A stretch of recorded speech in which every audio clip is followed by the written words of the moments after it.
আসসালামু আলাইকুম ওয়া রাহমাতুল্লাহি ওয়া বারাকাতুহু। আলহামদুলিল্লাহি রাব্বিল আলামিন ওয়াসসালাতু ওয়াসসালামু আলা রাসূলিহিল কারীম ওয়া খাতামান নাবিয়্যিন নবিয়িনা মুহাম্মদ ওয়া আলা আলিহি ওয়া সাহবিহি আজমাইন। সুপ্রিয় দর্শক, পৃথিবীর যে প্রান্ত থেকে আপনারা এই মুহূর্তে এটিএন বাংলার টিভি স্ক্রিনের সামনে আছেন, সকলকে স্বাগত জানাচ্ছি। এটিএন বাংলার নিয়মিত আয়োজন ইসলামী সাওয়াল জবাব সরাসরি। এই আয়োজনে সরাসরি আয়োজনে আপনাদের জীবন ঘনিষ্ঠ যে কোনো ধরনের প্রশ্ন আপনারা করতে পারবেন, এর জবাব ইনশাল্লাহ আজিজ এই অনুষ্ঠান থেকে কোরআন সুন্নাহর আলোকে আপনারা জবাব জানতে পারবেন। আমি আছি আপনাদের সাথে এই অনুষ্ঠানের পুরো জুড়ে ইনশাআল্লাহ কারি এ কে এম ফিরোজ। আমাদের সাথে হাজির স্টুডিওতে উপস্থিত আছেন শেখ শাহ ওয়ালিউল্লাহ হাফিজাহুল্লাহ। আসসালামু আলাইকুম ওয়া রাহমাতুল্লাহি ওয়া বারাকাতুহু। ওয়ালাইকুম আসসালাম ওয়া রাহমাতুল্লাহি ওয়া বারাকাতুহু। শেখ বারাকাতুহু ফিকুম, আপনাকে স্বাগত।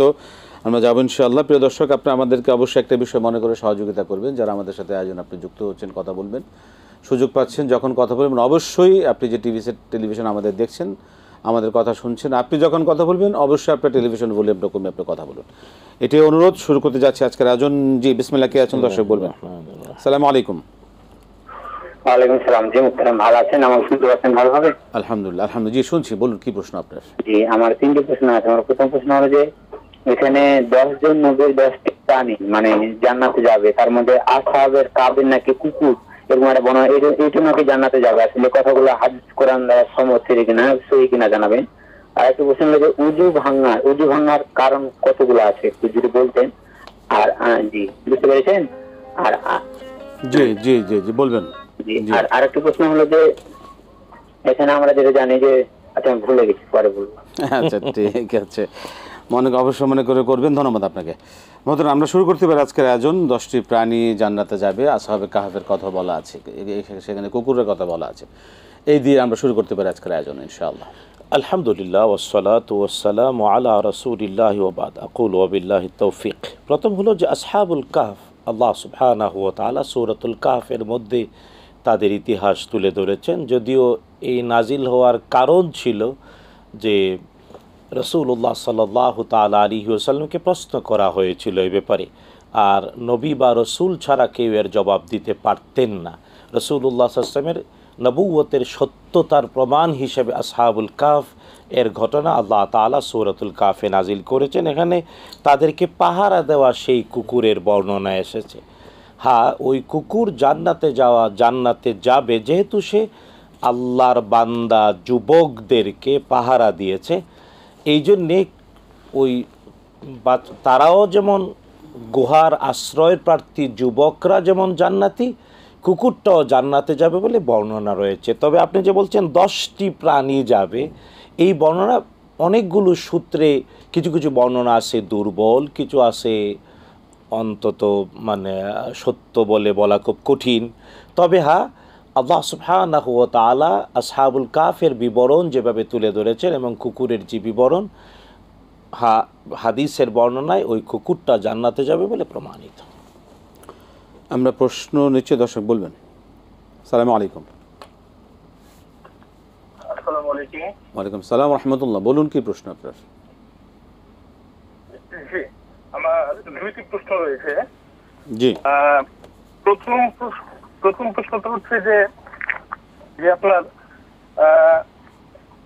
মানে উযু প্রসঙ্গে। হ্যাঁ, তো উযু করার সময় যে আমরা নাকে এবং মুখে পানি দেই, অনেক আলিম ওলামারা বলেন যে নাকে এবং মুখে পানি একবারে দিতে হবে। তো এটা আসলে অনেক সময় দুর্বল হয়ে যায়, কিন্তু সহি হাদিস দ্বারা আসলে কিভাবে উযু করার কথা বলা হয়েছে, আলাদা আলাদা ভাবে মুখে পানি দিব না আলাদা আলাদা ভাবে নাকে পানি দিব, এই একটা প্রশ্ন।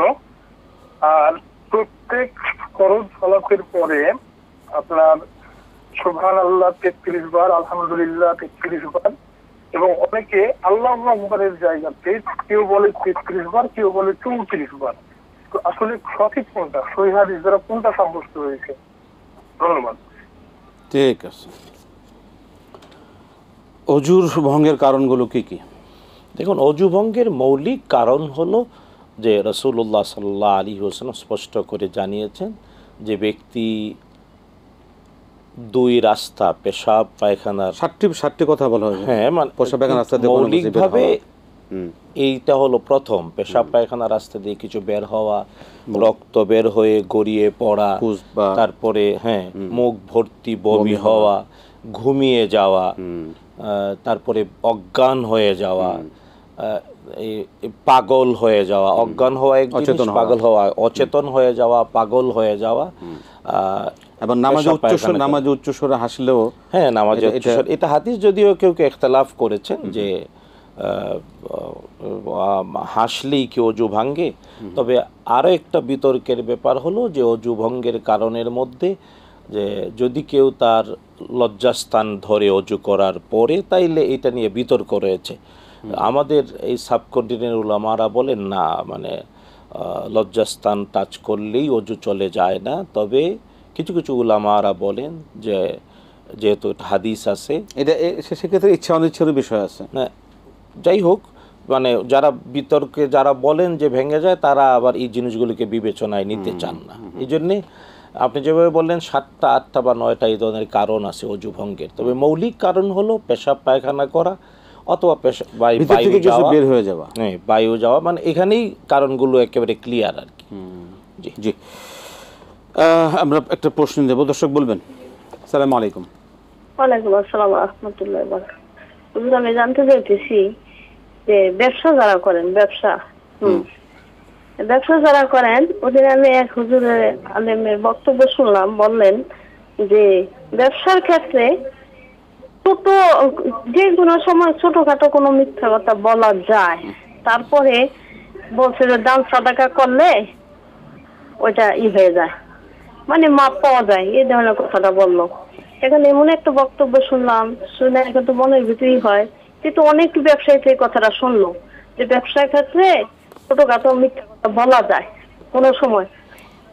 এখন এইটা তো কেমন একটা কথা। এখন আমি হুজুর কাছে জানতে চাইছি যে এটা কোন সঠিক, কিন্তু এই কথাটা বড় আলেমে আপনাদের মধ্যে একজন আলেম বলছেন এই কথাটা, এটা কোনটা বলছেন যে নফল নামাজটা তো আমি যে কোনো সময় পড়তে পারি, নফল যখন আমি সময় পেলাম একটু নফল করে নিতে পারি, আল্লাহর নৈকট্য লাভের জন্য তো নফল যথেষ্ট। আর আরেকটা প্রশ্ন হয়েছে হুজুর, মনে করেন যে ব্যক্তিগত প্রশ্ন, যে বাচ্চা কাচ্চা ছেলে মেয়ের প্রাধান্য দিতে গিয়ে নিজের রক্তে ভাই বেড়াদারকে বাদ দেওয়া যায়, যে ছেলে মেয়ের কথাটা বেশি প্রাধান্য, নিজের ভাই বেড়াদার কথাটা মানে মূল্যহীন, কোনো মূল্য নাই। আসলে সঠিক কথাটা, কিন্তু এটা আমি মূল্য দিলাম না, এটা কি ঠিক আছে? ঠিক আছে, নিজের রক্তের ভাই বোনকে ওইভাবে কি বাদ দেওয়া যায় ছেলে মেয়েকে প্রাধান্য দিয়ে? জি, আমরা শুনবো। ধন্যবাদ আপনাকে। জি, ওয়ালাইকুম আসসালাম। জি মোহতারাম, ফরজ নামাজের পরে যে আমরা না, এর আগে একটা প্রশ্ন ছিল যে নাকে মুখে পানি একবারে দিলে হবে না আলাদা আলাদা ভাবে? আসলে এটা নিয়ে আমাদের কিছু ভাইরা একটু বিতর্ক করেন যে রাসূলুল্লাহ সাল্লাল্লাহু তাআলা আলাইহি ওয়াসাল্লাম ওযু করার সময়ে নাকে পানি দেওয়া এবং কুলি করা একসাথে করেছেন বলে কিছু বর্ণনা, বিশুদ্ধ বর্ণনা আছে। রাসূলুল্লাহ সাল্লাল্লাহু আলাইহি ওয়াসাল্লাম মুখে পানি নিয়েছেন আর তারপরে অবশিষ্ট অংশ নাকে দিয়েছেন।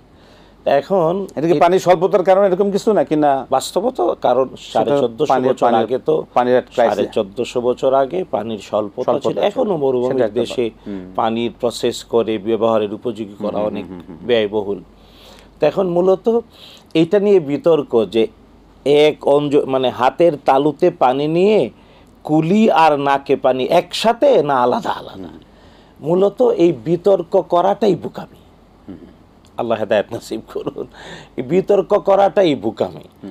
একে তো রাসূলুল্লাহ সাল্লাল্লাহু আলাইহি ওয়াসাল্লাম করেছেন যেভাবে, যদি পরিচ্ছন্নভাবে কেউ করতে পারে করুক, কিন্তু এইভাবেই করতে হবে। প্রথমত জানা উচিত এই মুখে পানি দেওয়া এবং নাকে পানি দেওয়া অজুর মধ্যে ফরজ না, না না, ওয়াজিব না, না না, ফরজ না, ওয়াজিব না, সুন্নাহ। তাই সুন্নাহ নিয়ে এমন বিতর্কের অবতারণা করা যাবে না যে বিতর্কটা লজ্জাজনক। আল্লাহ হেদায়েত। তবে এটা জানা উচিত এখন আলাদা আলাদাভাবে করা। দেখুন রাসূলুল্লাহ সাল্লাল্লাহু আলাইহি ওয়াসাল্লাম এই পৃথিবীতে সবচেয়ে পরিচ্ছন্ন সত্তা ছিলেন। আল্লাহ নিজে তাকে দৈহিক বাস্তবতায় পরিচ্ছন্ন, শারীরিক মানসিক সব দিক থেকে পবিত্র পরিচ্ছন্ন ছিলেন মুহাম্মদুর রাসূলুল্লাহ সাল্লাল্লাহু আলাইহি ওয়াসাল্লাম। কিন্তু আমরা অনেকেই তো এত দৈহিক পবিত্রতাও কয়জন কতটুকু মেনটেন করি।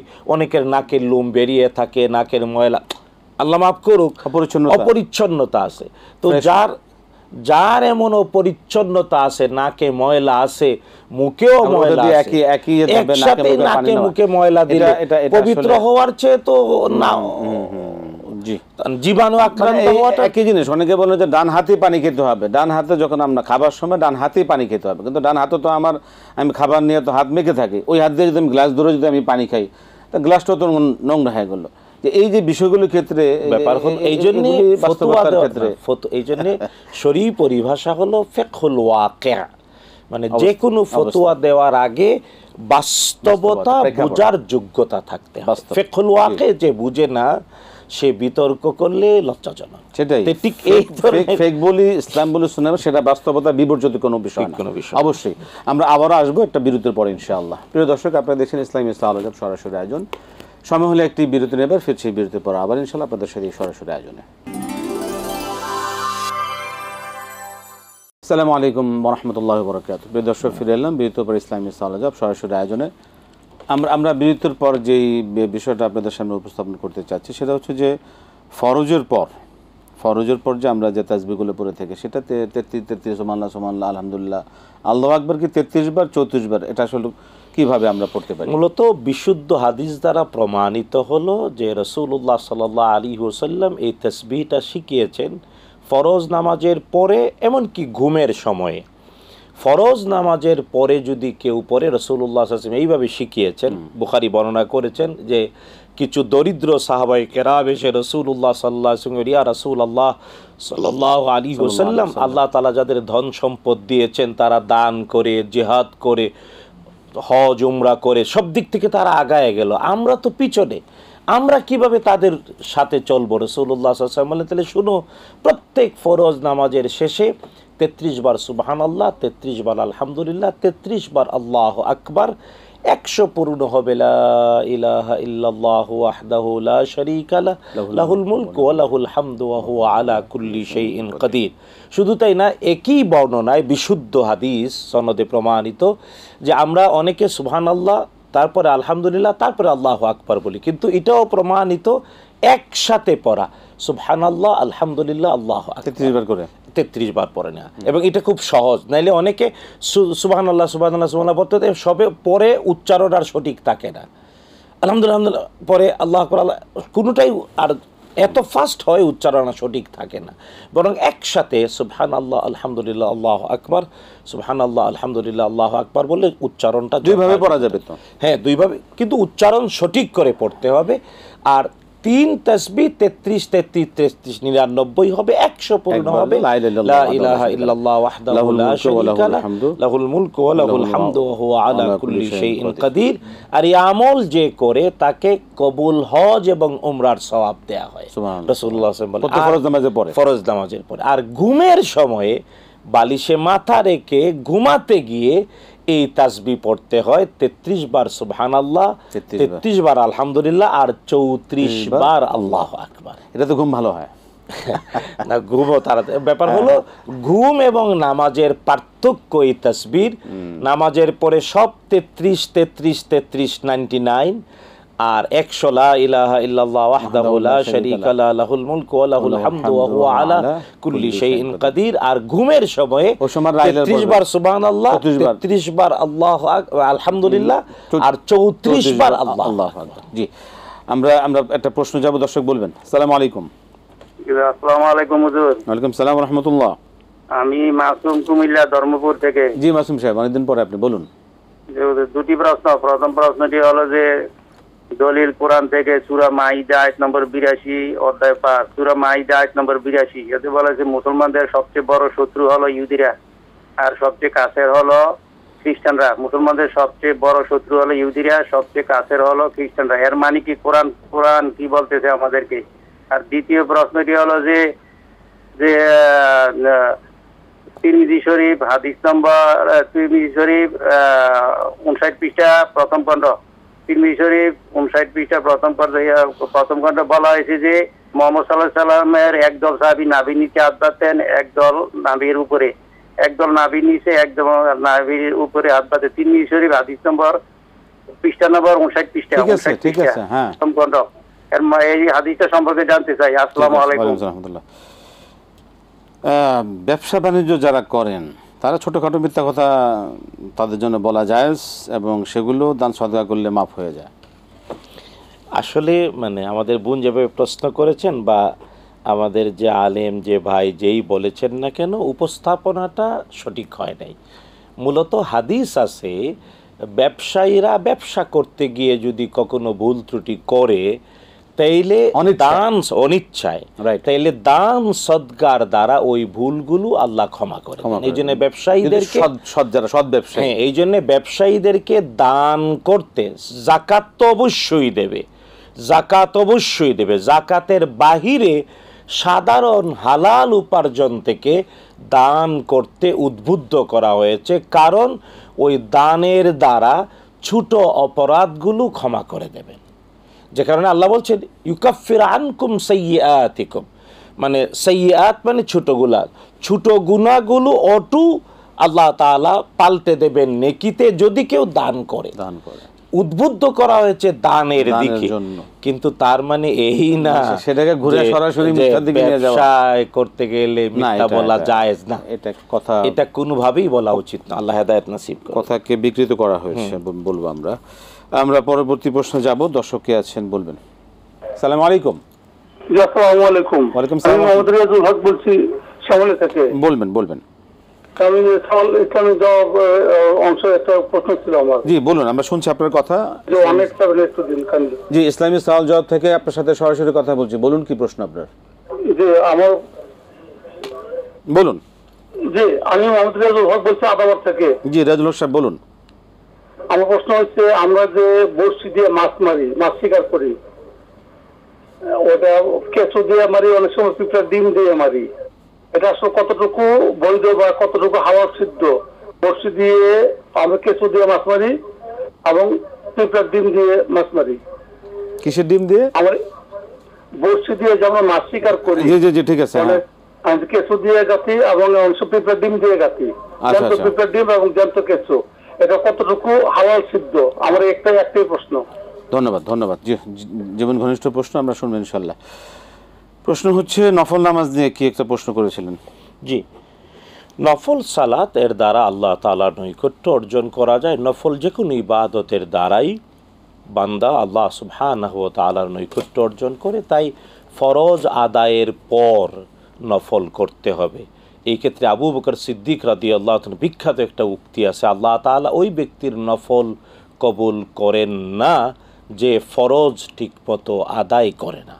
তাই ফরজ ঠিকমতো আদায় করার পরে নফল করবেন, এবং সালাত আপনি আদায় করতে চান করবেন, তবে সালাত আদায় করতে গিয়ে ওই তিনটি নিষিদ্ধ সময় সতর্কতার সাথে খেয়াল রাখা: সূর্যের উদয়, সূর্যের অস্ত আর ঠিক দ্বিপ্রহর, এবং এটা সর্বোচ্চ 5-7 মিনিটের বেশি না। জি, আমরা একটা প্রশ্ন নেব।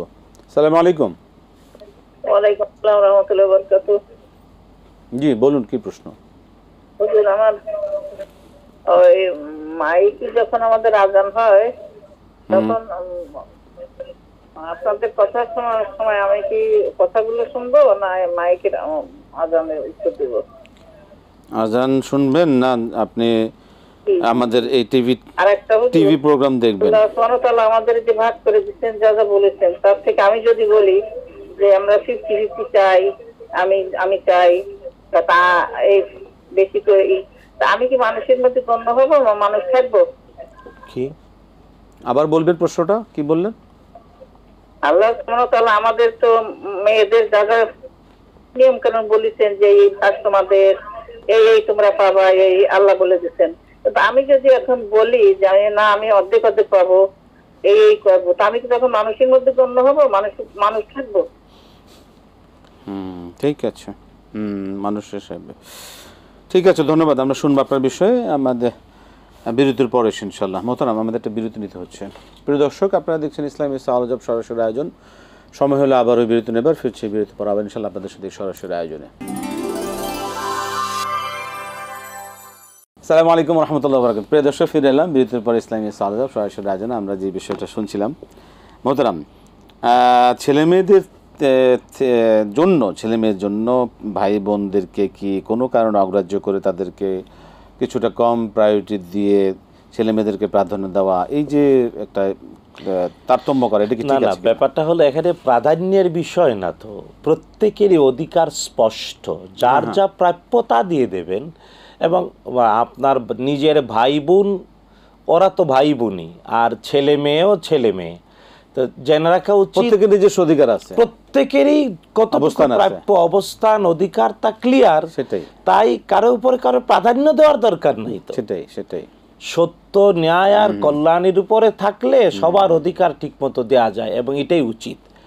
তবে যদি কখনো এমন পরিস্থিতির তৈরি হয়, তাহলে আল্লাহ তাআলা কোরআন আল কারীমে এটা বলেছেন যে লা তাদরুনা আবাউকুম ওয়া আবনাউকুম লা তাদরুনা আইয়ুকুম আকরাবু লাকুম নাফআ। আল্লাহ তাআলা প্রশ্ন করেছেন, বাবা মা, ভাই বোন না সন্তান সন্ততি, কে তোমার বেশি অগ্রগণ্য জানো?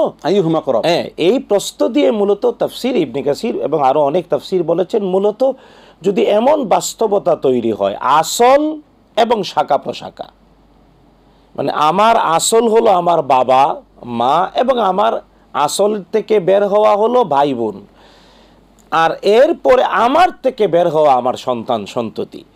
তো এই ক্ষেত্রে যদি কখনো বাস্তবতা এমন হয় যে দুই পক্ষই সত্যের উপরে কোনটাকে অগ্রগণ্য করব, তাইলে এই ক্ষেত্রে সন্তান সন্ততির চেয়ে অগ্রগণ্য করতে হবে আসলকে, বাবা মাকে এবং ভাই বোনকে। কারণ ওদের সন্তানের অস্তিত্ব আমার সাথে জুড়ে আছে। আমি মানে সন্তান, সন্তান মানে আমি, এক এবং অভিন্ন।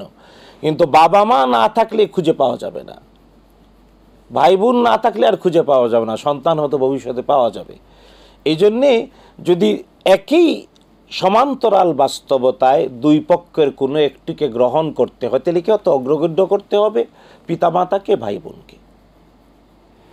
ফরিদাতুম মিনাল্লাহ ইন্নাহু কানা আলিমান হাকিমা। জি, আমরা প্রশ্ন নেব। জি, আসসালামু আলাইকুম। আসসালামু আলাইকুম। ওয়ালাইকুম আসসালাম। জি, বলবেন কি প্রশ্ন?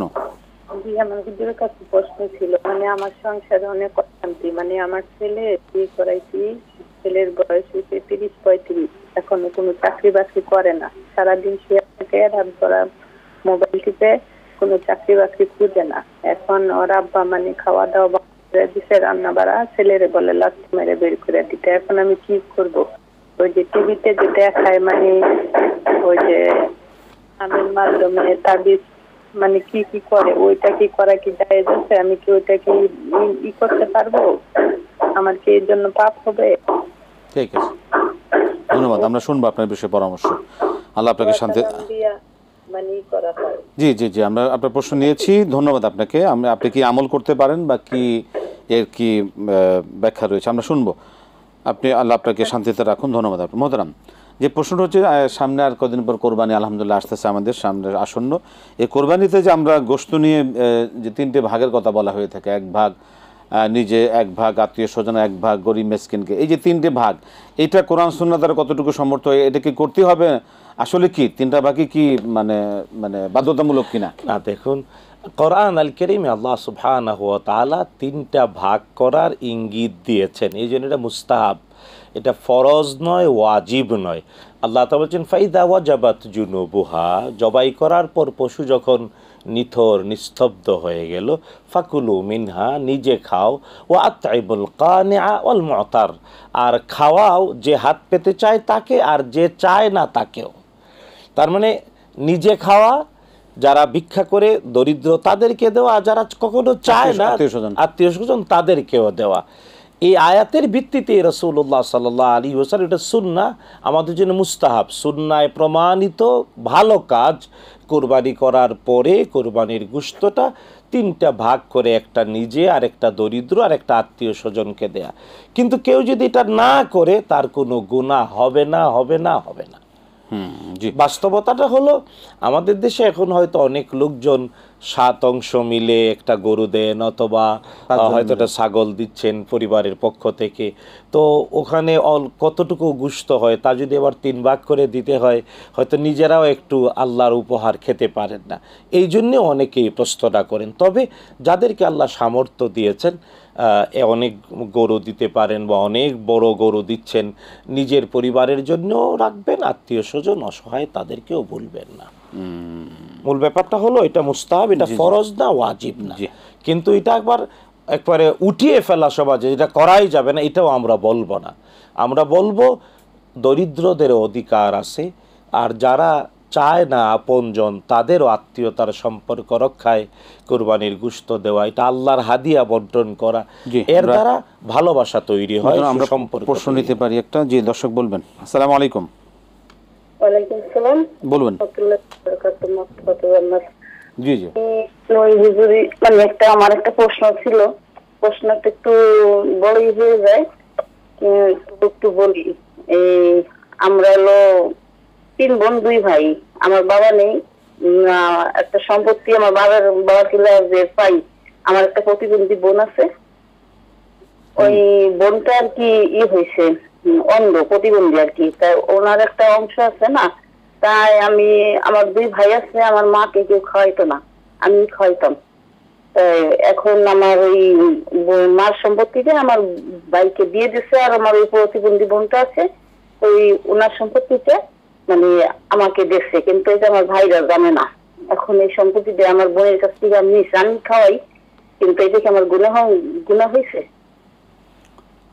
আপনার প্রতিবন্ধী বোনের নামে যে সম্পত্তি সেটা আপনাকে লিখে দিয়েছেন? আমাকে লিখে দিয়েছে, আমি জোর করি নাই। ও বলছে যে মাকে ও খাইছিস তুই, আমাকেও খাওয়াইতেছিস, তুই তো মেয়ে মানুষ। আমার আবার হাজবেন্ড নাই, আমার একটা মেয়ে, আমি বাড়িতেই থাকি। না, এটা কি আপনার বোনে আপনাকে লিখে দিয়েছে? প্রতিবন্ধী বোনে আপনাকে দিয়েছে? জি জি, আমার বোন আমাকে দিয়েছে। তার ভাগেরটা আপনাকে দিয়ে দিয়েছে, সেটা কি ঠিক হয়েছে কিনা এটাই প্রশ্ন, তাই তো? জি জি, এটা প্রশ্ন। এখন আমার ভাইরা বুঝছেন, জি জি, বলতেছে তুই তো থেকে যাবি, না জানাই নিছি। ঠিক আছে ঠিক আছে, জি জি জি জি, হ্যাঁ, যখন দিছে ভাইরা জানে না, জানলে হয়তো আমাকে দিত না, কিন্তু আমার তো হাজবেন্ড নাই। আমি ঠিক আছে ঠিক আছে, আমরা প্রশ্ন নিয়েছি আপনার, সেটা আপনার জন্য ঠিক হচ্ছে কিনা, ঠিক হয়েছে কিনা আমরা জানবো। জি ধন্যবাদ। জি, আমরা শুনবো আপনার বিষয়ে। অনেক ধন্যবাদ মোহতারাম। সূরা মাইদা 82, শত্রু ইহুদি খ্রিস্টান কাছের দূরের, এই বিষয়ে কি ব্যাখ্যা সংক্ষেপে একটু আমরা? মূলত মানে মাসুম সাহেবকে আমরা বিনীত অনুরোধ করি, উনি যেভাবে প্রশ্ন করেন প্রশ্নের স্টাইলটা পরিবর্তন করবেন। উনি জানতে চাইবেন, বিষয়টা শুধু বলবেন, এইভাবে করা উচিত হয় না আসলে। তবে হ্যাঁ, মানে সূরাতুল মায়েদার যে আয়াত আরবিটা, লাতাজিদান্না আশাদ্দান নাস আদাওয়াতান লিল্লাযীনা আমানুল ইয়াহুদ ওয়াল্লাযীনা আশরাকু, আল্লাহ তাআলা বললেন ঈমানদারেরা দেখতে পাবে তোমাদের সবচাইতে বড় শত্রু অবশ্যই অবশ্যই অবশ্যই তারা যারা মুশরিক এবং যারা ইহুদি। তাই পৌত্তলিক শক্তি এবং ইহুদিরা মুসলমানদের চিরন্তন শত্রু। আল্লাহর আয়াতে পরে বলেছেন, হ্যাঁ দেখতে পাবে কখনো কখনো কখনো কখনো তোমাদের প্রতি একটু দয়া দেখাবে তারা যারা নিজেদেরকে বলে ইন্না নাসারা, আমরা খ্রিস্টান।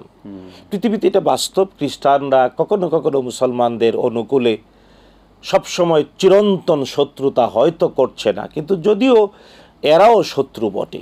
কারণ আল্লাহ তাআলা সূরাতুল ফাতিহাতে, আমরা যে সব 7 আয়াত বিশিষ্ট সূরাতুল ফাতিহা প্রত্যেক নামাজে পড়ি, এর সর্বশেষ আয়াত গায়রিল মাগদুবি আলাইহিম ওয়ালাদ-দাল্লিন, আল্লাহ শিখিয়েছেন হে আল্লাহ আমাদেরকে তাদের প্রতি পরিচালিত করো না যাদের উপর তোমার গজব পতিত হয়েছে, এরা হলো ইহুদি, আর ওয়ালাদ-দাল্লিন এবং তাদের পথে যারা বিভ্রান্ত, ওরা হলো নাসারা বা খ্রিস্টান। আর মুশরিক বা পৌত্তলিক শক্তি, এদের ব্যাপারে কোরআনুল কারীমে অনেকগুলো আয়াত আল্লাহ তাআলা বলেছেন। তো এটা প্রমাণিত আজকের পৃথিবীতেও পৌত্তলিক শক্তি আর ইহুদি শক্তি এরা একত্রিত হয়ে জায়নবাদ, জায়নিস্টরাই এখন মুসলমানদের উপরে সবচেয়ে বেশি শত্রুতা। আমাদের সময় একটু সংক্ষিপ্ত। তিরমিজি শরীফের বর্ণনা, নাভির নিচে উপরে হাত বাঁধা। দেখুন, হাত বাঁধার ব্যাপারে তিনটি বর্ণনা অতি বিশুদ্ধ, তিনটি বর্ণনা। একটা হলো নামাজের মধ্যে হাত বাঁধতে গিয়ে এই যে ব্যক্তি তার কনুই পর্যন্ত ছেড়ে দেবে, ছেড়ে দিয়ে এক হাতের উপরে আরেক হাত এইভাবে দেবে, এটা বিশুদ্ধ। দুই কনুই পর্যন্ত দুই হাত ছেড়ে দিয়ে এইভাবে দেবে, এটা বিশুদ্ধ একটা। দুই নাম্বার পেটের উপরে, এটা একটু নিচে পেটের উপরে, বুকের উপরে হাত বাঁধাটা দুর্বল বর্ণনা। আমি আবার বলছি, বুকের উপরে হাত বাঁধার বর্ণনাটা দুর্বল দুর্বল দুর্বল। এইভাবে দুই কনুই ছেড়ে দিয়ে সোজা এক বাহুর উপরে আরেক বাহু রাখলো, এটা বিশুদ্ধ। তারপরে এর নিচে নাভি এবং বুকের মাঝে এই পেটের উপরে রাখলো, এটা বিশুদ্ধ। আরেকটা হলো নাভি না, মূল ব্যাপারটা হলো কবজির উপরে কবজি রেখে হাত ধরবে, ধরে ছেড়ে দেবে যেখানে যায়, এটা বিশুদ্ধ। কিন্তু এটা একেবারে নাভির উপরে হয়, নাভির উপরে উপরে হয়, নাভির ঠিক উপরে না, নাভির গা ঘেঁষে উপরে হয়। আর নাভির নিচে হাত বাঁধার বর্ণনাটা দুর্বল, কারণ নাভির নিচে হাত বাঁধতে হলে এই তালু দিয়ে ধরতে হয়, নাইলে নাভির নিচে কেউ কনুর উপরে এক কনুর উপরে আরেক কনু রেখে ছাড়েন, নাভির নিচে যাবে না। জি মোহতারাম, আমরা জবাব পেয়ে গেছি। বড়শি দিয়ে মাছ ধরা, কেঁচো, ডিম দিয়ে, এটা হালালের ঠিক আছে কিনা? দেখুন, ওই কেঁচু বা পিঁপড়ার ডিম এগুলা হারাম না, তাই ওইটা দিয়ে মাছ শিকার করলে, মাছ যখন আপনি শিকার করলেন কেটে ফেলে দিলেন, ওর পেটের ভিতরে নাড়ি বুড়ি তো সব পড়েই যায়। মানে ওটাই আর কি, যে মানে এক প্রাণী ধরতে আরেক প্রাণীকে দিয়ে শিকার করা, ওটা আল্লাহ তাআলা পৃথিবীর সবকিছু আমাদের কল্যাণের জন্য সৃষ্টি করেছেন। আপনি বড়শি দিয়ে মাছ ধরতেই চান, তা বড়শি দিয়ে মাছ ধরলে ধৈর্যের পরীক্ষা হয়, সবাই পারে না। মানে সেক্ষেত্রে দয়া মায়া করলে তার মাছ খাওয়া হবে না, যে মাইকে আজান শুনবো না আপনাদের টিভি প্রোগ্রাম দেখবো। চেষ্টা বিশেষ করে এই ঝোরের সময়টা আমাদের মানে আজান প্রচারিত হয়তো অনেক মসজিদে, সেই ক্ষেত্রে তারা কোনটাকে বেশি প্রায়োরিটি দিবেন? মূলত যদি অনেকগুলো মসজিদে হয় যে একটার পর আরেকটা হচ্ছে, জ্ঞানটাকে অগ্রগণ্য করা। আমাদের এখানে আপনি কোনো একটা শব্দ শুনলে হয়তো আপনার জীবন পরিবর্তন হয়ে যেতে পারে, তাই মানে জ্ঞানটাকে অগ্রগণ্য করা, আর এটা সুন্নাহ, ওই সুন্নাহটাও করার চেষ্টা করা। তবে যেহেতু পরের অন্য আরেকটা মসজিদে হলে আপনি দিতে পারবেন। মেয়েদের নিয়ম অর্ধেক, মানে মেয়েদের নিয়ম নিয়ে কথা বলছিলেন না, ভুল ব্যাপারটা হলো আল্লাহ তাআলা কোরআন আল কারীমে আমাদের নারী এবং পুরুষের জন্য কিছু নির্দিষ্ট বিধান আলাদা আলাদা স্পষ্ট করেছেন। নারীর জন্য আল্লাহর দেয়া যে বিধান, নারীর জন্য আল্লাহর দেয়া যে আর্থিক নির্দেশনা, নারীর মালিকানা, যেমন নারী মোহর পাবে, নারী সম্পত্তি পাবে, বাবার সম্পত্তি, ভাইয়ের সম্পত্তি, ছেলের সম্পত্তি, এই যে নারী যে সম্পত্তি পাবে, স্বামীর সম্পত্তি, এগুলো আল্লাহর বলে দেয়া বিধান যে মানবে না, বরং আল্লাহর বলে দেয়া বিধানের বিপরীতে নিজের মতো কিছু করতে চাইবে বা চাইবে, দাবি করবে, আসলে সে মানুষ না। কারণ আল্লাহ তাআলার বিরুদ্ধে অবস্থান যে নেবে, সেই জান্নাতে যাওয়ার আশা করা যায় না। আল্লাহ তাআলা আমাদের পরিচয় করিয়েছেন, ওয়ালাকাদ যারানা লিজাহান্নামা কাসীরাম মিনাল জিন্নি ওয়াল ইনস, অনেক মানুষ আর জিন জাহান্নামে যাবে। কারা তারা জানতে চাও? আল্লাহ বলেন লাহুম কুলুবুন লা ইয়াফকাহুনা বিহা, হৃদয় আছে অনুধাবন শক্তি নাই। ওয়ালাহুম আয়ুনুন লা ইউবসিরুনা বিহা, আছে চক্ষু দেখে না। ওয়ালাহুম আযানুন লা ইয়াসমাউনা বিহা, আছে কান শুনে না। আল্লাহ বলেন উলাইকা কাল আনআম, এরা মানুষ হলেও আসলে চতুষ্পদ জন্তুর মতো। পরে আল্লাহ বললেন না না না, কথাটা হয় নাই, বালহুম আযাল, বরং তারা এর চেয়েও নিকৃষ্ট।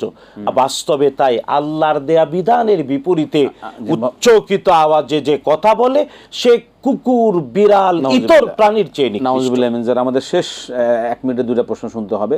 ছেলে অশান্তি করে বিয়ে করেছে, বেকার, কি করতে পারেন? তাবিজ তোবাজ করতে পারেন কিনা? না, তাবিজ তোমার করবেন না। ছেলের বাবা রাগ করে খাবার দেবে না এই বলে এটাও করবেন না, বরং আপনি মা হিসেবে ছেলে এবং ছেলের বাবার মাঝখানে মধ্যস্থতা করেন, ছেলের বাবাকে বলেন তোমারই সন্তান, বড় করেছো, বিয়ে করিয়েছো, নাতি নাতনি হবে, হ্যাঁ ছেলেটাকে একটা ভালো কাজে লাগায় দাও। ছেলের বউকেও বলেন, ছেলেকেও বলেন রাগ না করে খাবার বন্ধ না করে, কারণ এই কাজগুলো আজকে ছেলের বাবা খাবার বন্ধ করে দিচ্ছে, এটা ছেলের বউ সহ সবার উপরে প্রভাব বিস্তার করবে। সুতরাং অবশ্যই সহনশীল বাস্তবতা আমরা সমাধান করতে হবে। এক কথায় শেষ করতে হবে আমাদেরকে, বোনের যে সম্পত্তি নিয়েছেন প্রতিবন্ধী বোন, এটা কি ঠিক আছে কিনা? অন্যায় মানে অবশ্যই প্রতিবন্ধী বোন না জানিয়ে কেবল বোনকে দিয়ে দিয়েছে, সঠিক হয় নাই।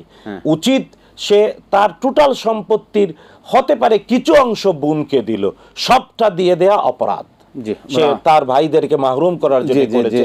যে ভাইরা তার লালন পালন করে না তারা সম্পত্তি পাবে, ইয়েস তারা তাকে তার ভাগেরটা দিয়েছে আর কি। আমরা এই বিষয়ে ভাগেরটাও দিতে পারে না, পুরনোটা ভাইরা পাবে। সুতরাং ভাইদেরকে বলতে হবে তোমরা সম্পত্তি পাবে, আমার লালন পালন করো। জি জি, আমরা শেষ করছি। কিন্তু নিজে সব এক বোনকে দিয়ে দিল, এটা ঠিক হয় না, এটা জানাতে হবে। আমরা আজকে শেষ করতে হচ্ছে, সময় অলরেডি আমাদের চলে গিয়েছে। মতন আপনাকে অসংখ্য ধন্যবাদ। প্রিয় দর্শক, শেষ করছি আজকের জন্য। আল্লাহ পাক আমাদেরকে কবুল করুন। আসসালামু আলাইকুম ওয়া রাহমাতুল্লাহি ওয়া বারাকাতুহু।